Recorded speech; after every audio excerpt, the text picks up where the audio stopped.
5.2a. Special request from Kyla, who's not here today. She wanted me to record the lesson. So shout out to Kyla. Hi, Kyla. All right. The mean value theorem. Theorem. Mean value theorem. Now, of course, we don't like to write things out because, you know, math people love to have symbols and shorten things. So we just call this the MVT, mean value theorem. Now, here's what the mean value theorem. We've had lots of theorems so far in calculus. We had the intermediate value theorem. That was for continuous functions, it's going to take on every value between f of a and f of b. That's a boring one, right? Another theorem we had is if your function is differentiable at every point, it has to be continuous. I don't know. It didn't have a name. And then we had intermediate value theorem for derivatives, was that if you have a differentiable function, it also takes on every value. And we had the extreme value theorem. That was 5.1. Okay, so here's what the mean value theorem says. It says this. I'm going to give it to you in a word problem, though. And then I'm going to tell you what it is. Yeah. All right, so here we go. It says here that a car accelerates. A car accelerates from 0 feet per second. I don't know. For 8 seconds. Okay? So a car accelerates from 0 feet per second for 8 seconds, and its distance at the end of the 8 seconds is 352 feet. The distance is 352 feet. Okay. Woo. Joy's ready. Already? It's only Monday. Now, the average velocity of this acceleration would be to do 352 feet per 8 seconds. Does that make sense? To find its average velocity? Those physicsy people out there. You're in physics, huh, Hayden? Yep. And this would equal 44 feet per second, which is 30 miles per hour if we were going to convert it. We don't need to. But 44 feet per second. That's his average velocity. Now, here's what the mean value theorem says, and we're going to write it out in just a minute. Let's suppose that we look at the graph of this. Okay? And let's say that this car starts at point A and ends at point B. Now, it doesn't say that it, goes the same. It's accelerating. So it's getting higher and higher. Maybe it slows down at some certain point. So let's say it looks like this. It goes, ew, that was gross. Let me redo that. Let's say it kind of goes like this. Ah, that's prettier. Okay? Now, the average velocity that it takes is going to be the slope of the secant line. Slope of the secant line. I don't know if you remember a secant line. We have tangent line, which is really important. The secant line is going to be this line straight through from A to B. Okay? That's the slope of the secant line is 44 feet per second. That's its average. Now, at points along here, he's going slower or faster. If you look at, say, for example, right here, is he going 44 feet per second? No, look at its slope. That's pretty small slope, right? Okay. But the mean value theorem says that there will be at least one point along the way that he is going exactly 44 feet per second. Okay? So maybe it's at this point right here, point C. And point C, if you take the tangent, the slope of the tangent at point C ends up being the same slope as the average velocity. And that should make sense, right? He has to go somewhere in there 44 feet per second. He might go above, he might go up. But if he's averaging 44, then he has to be exactly there. If it's a continuous function. So if you think about, like, you get a test grade, you get an 80, you get a 90, and your average is, what, 85? you had to have gotten 85. That's not true because those aren't continuous points. But on a graph like this where you're driving, you have to be going somewhere 44 feet per second. All right, that's what the mean value theorem says. So here we go. Let's write it down. It's a really good example of how it works. So MVT, here's what it says. Now there's some things that have to come true before you can actually apply the mean value theorem. It says here, if f of x, what are you doing today? Are you just watching videos or playing games? No. Something, okay. If f of x is continuous, I was just wondering, is continuous at every point, okay, so we have to have a continuous function. At every point on the closed interval, a to b, so we got to have a continuous closed interval, and there's one more thing it has to be, because that was the same thing that was true for the extreme value theorem in 5.1, mean value theorem, continuous at every point, closed interval, and it has to be differentiable. Differentiable. Did I spell it right? Differentiable. I think so. I usually just abbreviate it to DIFF. Differentiable at every point in its interior. So A and B do not have to be differentiable, those points, but all the points in the middle have to be. Then there will be at least one point,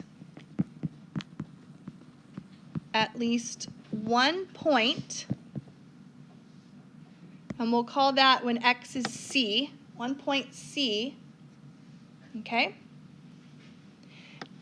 in AB, so there's going to be a point in there such that this happens. F prime of c, so the derivative at point C gives you the slope of the tangent line at that point is going to equal the slope of the secant, which looks like this, old school slope, f of b minus f of a over b minus a. Okay? That's what the mean value theorem tells you. See how nice it was to see like it in action before you actually get this? Because you get this and it's like, what? But this is saying the slope of the tangent is going to equal the slope of the secant somewhere in there. Okay? Now, it doesn't tell you how to find it. It just tells you that it exists. It's an existence theorem. So let me show you a couple of examples that actually fail. Okay? So, for example, number 1. Let's suppose that we have y equals the absolute value of x on the interval from -1 to 1. Okay? It's telling me that in this graph, there will be somewhere where the slope is equal to the slope of the secant line from -1 to 1. So let me draw a picture of what's going on. So we have the absolute value of x from -1 to 1. And if you see here, the slope of the line from -1 to 1 would be 0.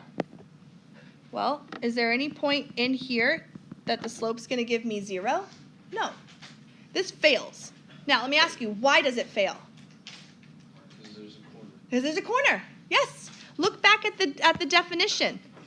And differentiable at every point. Oh, so this fails because guess what? It's not differentiable at x equals 0. It has to be differentiable at all the points in between for that theorem to work.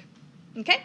So that's one way it fails. Another way it could fail would be a graph that looks like this. And then we'll stay away from the failures and we'll look at actually how to do it. Here's another one. Y equals the greatest integer of x from 1 to 2. Do you remember the greatest integer function? Yes. You do. So yeses and nos. Okay. At 1, 1, we're equal to 1 until we get to 2. We jump up to here. It's the step function, exactly. But it's only on the interval from 1 to 2. So that's what it looks like. Now, the mean value theorem says that from 1 to 2, there should be a point somewhere in there that's going to give me that same slope. but nothing's going to give me that same slope. In this graph, all the slopes are 0. But what does it fail? This graph is not, start with C, continuous. This is not continuous. Okay, so you've got to have a few things. Continuous. You've got to be continuous, differentiable, closed interval. And then it should work. I mean, it will work. It exists. There will be at least one point, sometimes more than one. Yeah? Would a cusp fail too? Cusp would fail. Yep. Yep. Okay, so let's do one. Here we go. Number 1, first example of the die. So let's suppose that we have, let's do very simple. Nice little f of x equals x squared. Nice parabola. On the interval from 0 to 2. And let's suppose that we need to find that point C that's going to be the point for the mean value theorem. Okay? So this is what you're doing. You want to find out f prime of C is going to equal the slope formula, change in y over change in x. You're going to find out what point gives you the same slope. All right? So it's kind of 2 parts. You got to do one part of the equation and the other part of the equation. So it depends on what you want to do first. We could just find the slope between 0 and 2. And I'll draw you a picture so that you see what we're doing here. So here's 2, and 2's up here at 4. And then we have 0. And you guys know what a parabola looks like, and we just have this right here. Okay? So there's our closed interval. It's a continuous function. It's differentiable everywhere in there. So let's go ahead and find the slope from 0 to 2. We're going to find the slope of that secant line right there. You should all be able to find the slope, yes? So our point is we have 0, 0, and we have 2, 4, and we're going to find the average velocity if you want to look at it that way. So what do we get? We get 4 minus 0, so y2 minus y1 over x2 minus x1, and we get 2. Okay? So far, so good. That's this side of it. This equals 2. Now we need to find out where the derivative equals that same slope. So take the derivative of your function. Yeah. It's that easy, I know. So what is the derivative of x squared? 2x.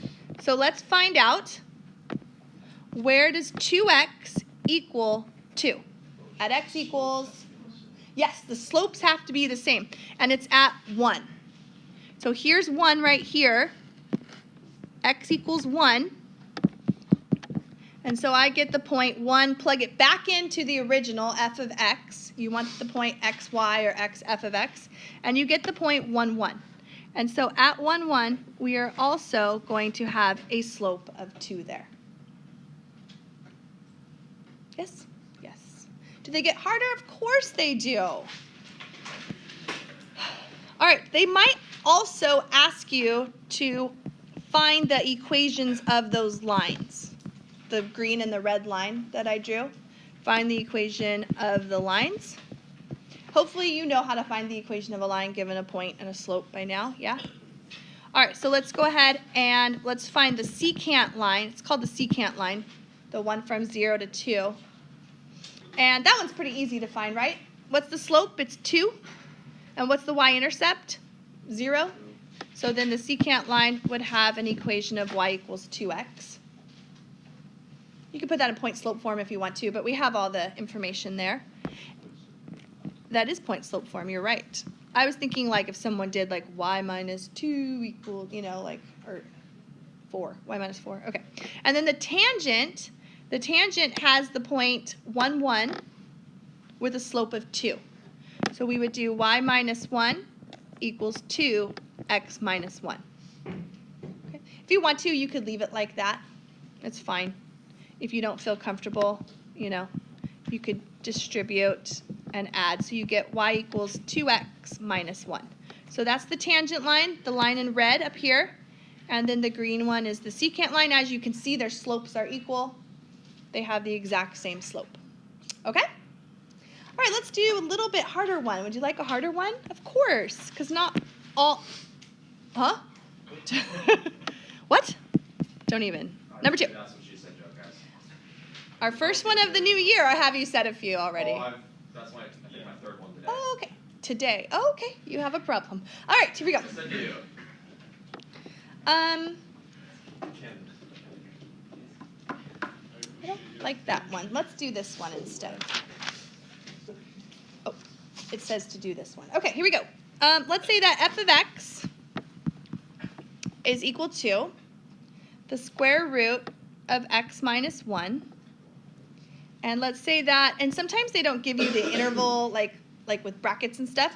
They say from 1 to 3 like that, okay? This is still from A to B.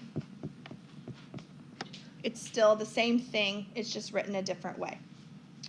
So it says here, write an equation for the secant line AB, and then find a tangent line that is parallel to AB. So it's the same thing, okay? So here we go. Let's go ahead and take the, or do you want to find, let's do that first, letter A. Let's do the secant line. Secant line. Okay, so let's find the slope of our secant line. Now remember, there are, the 1 and the 3 are both x values, okay? So some people in the past have accidentally wrote it as 1, 3 as a point. That's not true. So if you plug in 1, you get 0. And you plug in 3 and you get rad 2. It's kind of ugly. It's all right. Okay, so let's go ahead and let's find the slope of this. So the slope would be rad 2 minus 0 over 3 minus 1. So the slope is rad 2 over 2. Leave it in terms of radicals. Don't make it into a decimal. Okay? And then we can write the secant line equation. We can use point slope. I'd probably pick this point and the slope. So I get y minus 0, which you don't need, equals rad 2 over 2 x minus 1. And you can leave it like that. You don't need to distribute it. If you want to, go ahead.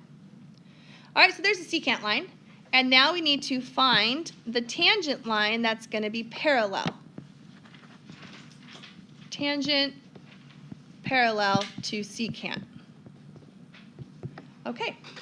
Anytime we want the tangent line, or we're talking about tangent line or slope of tangent line, we're going to take the derivative. All right? Always. So let's go ahead. We're going to take the derivative of f of x. I would probably change f of x to x minus 1 to the 1/2. So I can use power rule. You don't need chain rule here, but because, you know, the derivative of the inside is just 1. But if that was a 2x minus 1, then you would need to multiply by 2 at the end. So just be aware that chain rule, you know, is still really important. In this problem, there is no chain rule. All right, so here we go. Take the derivative, bring the 1/2 down to the front, and then subtract 1 off. Okay? And so this would be 1 over 2 times the square root of x minus 1. And I need to set that equal to what? Perfect. They have the same slope. The slope to my secant line was rad 2 over 2. So I need to set this equal to rad 2 over 2 and solve. This doesn't look very fun, does it? Are you ready to solve this? Let's solve it. You're going to watch me do it? I hope I can do it. Cross multiply. Yes, let's cross multiply. Isn't it a negative one? Was it? No, it was positive. We're good? The derivative's correct? Yes? Okay.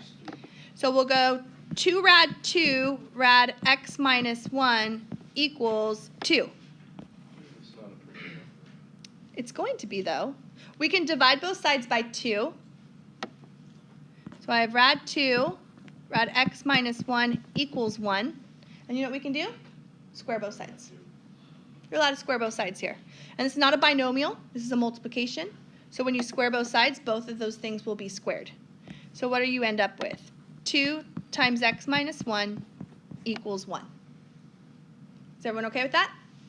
Squaring both sides. Don't you love that? Squared, squared. All right, divide by 2. X minus 1 equals 1/2. Add 1. So x equals 1.5 or 3/2, whatever you want to say. Make sure that's in our interval. What was our interval? 1 to 3. 1 to 3. Yeah, it was 1 to 3, wasn't it? So yeah, 1.5 is in our interval from 1 to 3. Perfect, we found it. We found our x.